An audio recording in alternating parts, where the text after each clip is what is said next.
Je vais te montrer les tendances, ça te tente-tu? Inscris-moi dans le chat si tu veux qu'on parle tendance ou ça t'intéresse pas les tendances couleurs. La mode, c'est le fun parce que c'est jamais pareil, OK? Ça évolue, ça change, c'est intéressant pour les yeux. À contrepartie, ben, on se laisse influencer, puis on a l'impression que ça nous prend ça pour être dans le coup.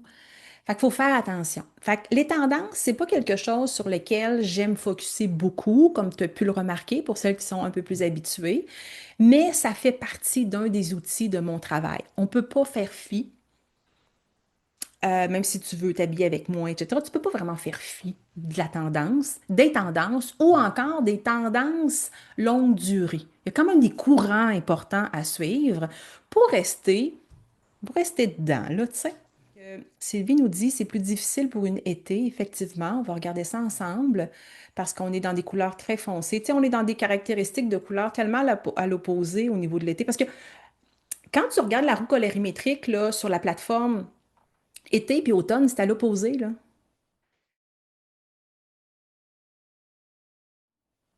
Vous partagez pas les mêmes tonalités, vous partagez pas la même chaleur de couleur, vous partagez pas au niveau des brillances et tout. Ben ouais, il y a peut-être un côté mauve que vous partagez un peu, mais c'est tout, tu sais. Fait que c'est sûr que c'est plus difficile.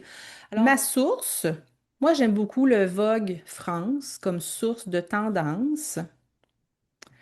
Ça veut pas dire qu'il n'y en a pas d'autres. Alors, et puis là, les collections automne dans nos boutiques sont pas encore 100% arrivées.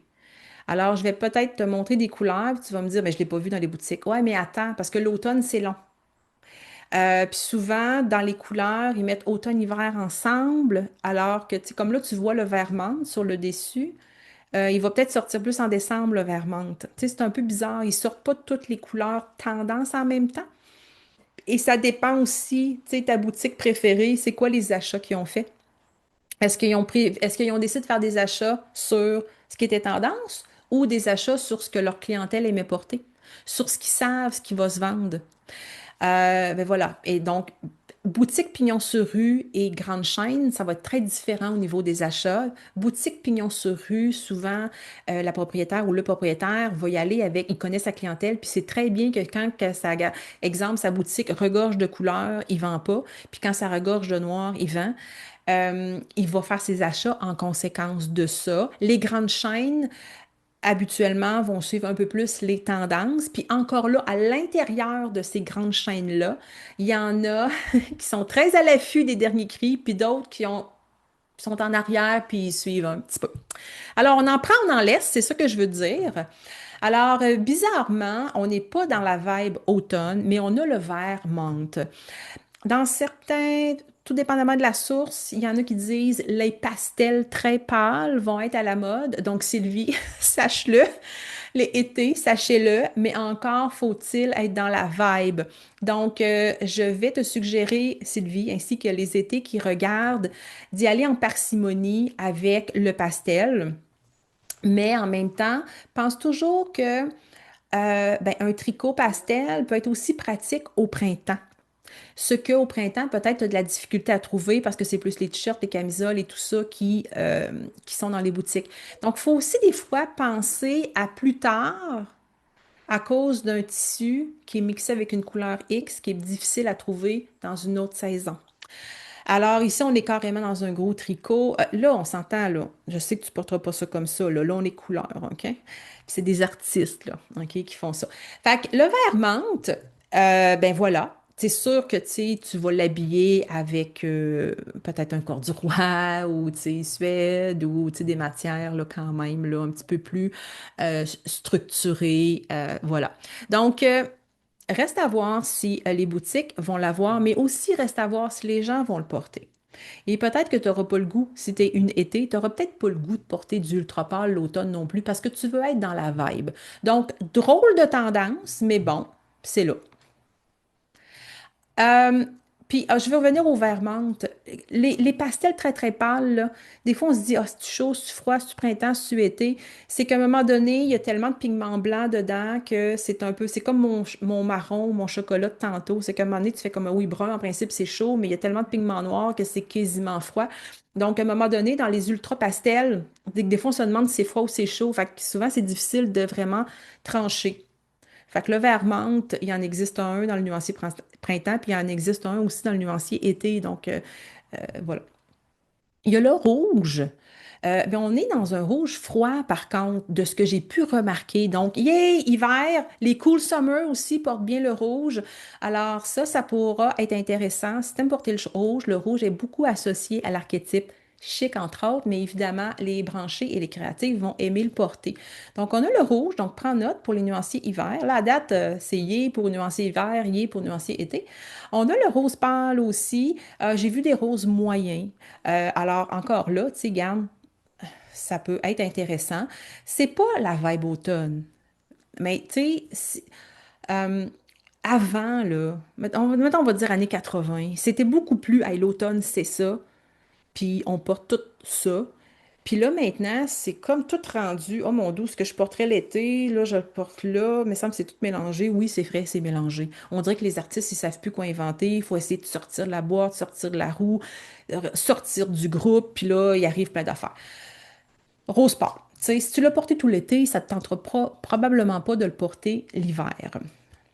Ensuite, le kaki. Oh, le kaki. À date, j'ai commencé mon magasinage d'automne pour mon fils, entre autres, qui grandit à vue d'œil. Fait que, ouf, ça prend des vêtements. Et bon, j'ai regardé pour moi aussi en même temps. Et j'ai vu beaucoup, beaucoup, beaucoup, beaucoup de kaki. Je suis une amoureuse du kaki. Malheureusement, le kaki, c'est une couleur qui est chaude. Si tu t'en viens vers le vert forêt, donc pigment noir, OK, intéressant. Ça touche un peu plus à hiver profond, etc. Mais sinon, beaucoup, beaucoup de kaki. Donc, les printemps, les automnes, yay! Kaki, il va être présent. Donc, si tu as un ADN, entre autres, naturel, tu vas adorer le kaki. Ou si encore tu es une classique, mais qui porte les couleurs chaudes, kaki, c'est une excellente couleur de base. Alors, le kaki, pour celles qui aiment le kaki, il va être très présent, je suis pas mal certaine. Ici, ça représente le gris de charcoal, le gris anthracite. Donc, Maude qui a choisi un gris très, très foncé tantôt. Ah ah, tu devrais être servi côté choix, reste à voir. Est-ce que le gris anthracite sortira tout de suite là ou ça va être en novembre puis en décembre? Je ne le sais pas. Mais le gris anthracite devrait être quand même assez présent. Donc, le gris anthracite, on est dans les colorimétries froides. Cependant, le taupe, qui est un mélange de gris et de brun, habituellement fait bien là, au été, vont bien faire aussi au printemps. Donc, c'est une couleur de type moyenne. Donc, le mélange de brun et de gris, c'est du taupe et ça peut être intéressant pour printemps et été. Puis, tu sais, on regarde toujours un peu la quantité de brun dans ce mélange-là et la quantité de gris, hein. Il y a des taupes qui sont beaucoup plus froids, puis il y a des taupes qui sont beaucoup plus chauds. Donc, essaie d'aller chercher plus chaud, plus froid. Comment qu'on fait? Ben, c'est en comparant. Tu prends un taupe, tu prends un gris, tu prends un autre gris, tu les mets un à côté de l'autre, puis là, ça te saute aux yeux. Ah, OK, oui, c'est vraiment chaud, ça. Parfait, voilà. Ben ça, c'était lavande. Je ne l'ai pas vu beaucoup, je l'ai juste vu sur Vogue France. Donc, on est encore dans le pastel. Donc, oui, effectivement, les pastels devraient être là, étranges, bizarres, mais il y a toujours moyen, tu sais, comme là, elle a mis un truc de fourrure par-dessus. Les lavandes, les gris, c'est intéressant, c'est des beaux mix. Donc, si tu vas chercher un gris dans un tissu typiquement automne, structuré, plus épais, plus chaleureux, ah, ça pourrait être intéressant, tu sais. L'oranger brûlé. Donc ça, c'est vraiment typiquement automne. Il y a les printemps clear spring qui portent quand même bien les couleurs chaudes lumineuses. Donc l'oranger brûlé, voilà, devrait être présent. Mais en même temps, c'est un peu un classique de l'automne, les orangers brûlés, les jaunes moutarde. Donc ça s'en vient. Ils vont sortir, ils vont être là, c'est sûr. Dans les couleurs tendance, on en a vu quelques-unes de froides, mais à majorité, c'est chaud. Donc, Patricia qui nous posait la question tantôt, c'est-tu juste moi qui ai de la difficulté à trouver mes couleurs froides de l'automne? Non, c'est pas juste toi, c'est normal.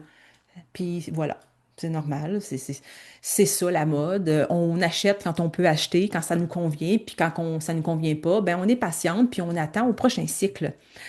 Ici, on est dans le jaune moutarde, donc hiver et été s'abstenir. Sinon, il va bien faire quand même selon les tonalités au printemps et au automne. Et on a le fameux chocolat qui, je pense, va vraiment être très présent, tout comme le kaki. Même si on parle beaucoup du marron, c'est beau marron. Tu sais, c'est une belle couleur neutre, hein? Donc, pour celles qui le portent bien, tu sais, ça va venir faire nouveau dans la garde-robe, changement, etc. Mais plus souvent qu'autrement, c'est chaud. Je le suggère donc aux colorimétries chaudes. J'y vais beaucoup général, hein? Colorimétrie chaude, colorimétrie froide. C'est qu'à un moment donné, si tu es trop dans le détail, trop pointilleuse sur tes couleurs très spécifiques, ça va devenir difficile à t'habiller.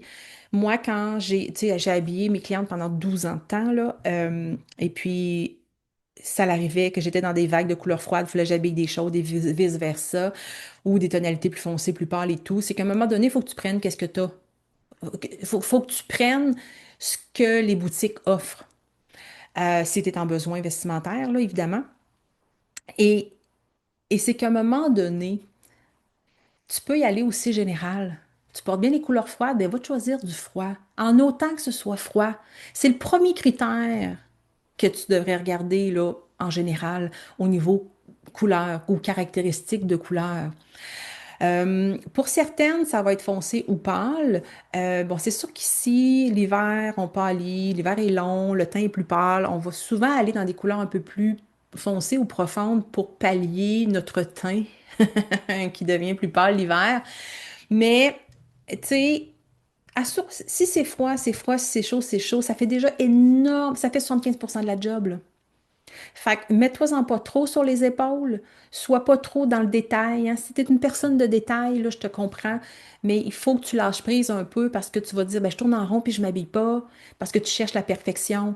Mais pour avoir été les deux pieds dedans, temps plein, pendant 12 ans, à fouiller, à faire des tournées de boutique, à pu finir, c'est qu'à un moment donné, il faut que tu t'habilles, il faut t'habiller ta cliente, tu as un besoin, t'as un événement, tu changes de travail, tu as pris du poids, bref. C'est que c'est intéressant de comprendre, de maîtriser les couleurs, mais il faut aussi un peu de flexibilité, puis c'est le gros bon sens qui prime et qui gagne.